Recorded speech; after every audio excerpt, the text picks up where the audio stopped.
अल्लामा इकबाल के बेहतरीन अशार आपकी नज़र। तूने ये क्या गज़ब किया, मुझको भी फाश कर दिया।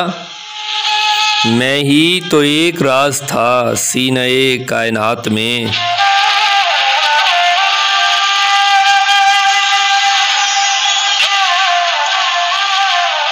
तेरी बंदा परवरी से मेरे दिन गुज़र रहे हैं। न गिला है दोस्तों का, न शिकायत ज़माना।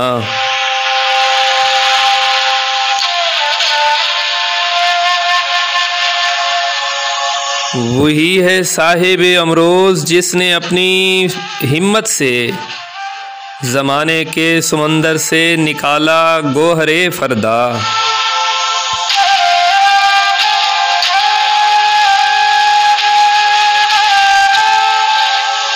जिसका अमल है बेगरज उसकी जज़ा कुछ और है।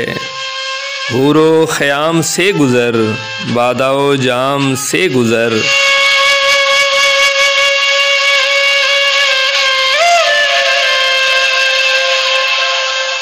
दिले बीना भी कर खुदा से तलब, आँख का नूर दिल का नूर नहीं।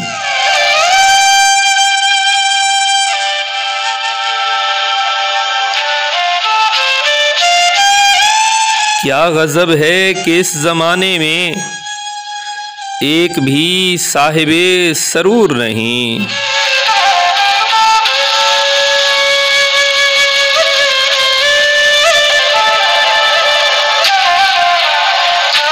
बराहे करम सब्सक्राइब कीजिए, शुक्रिया।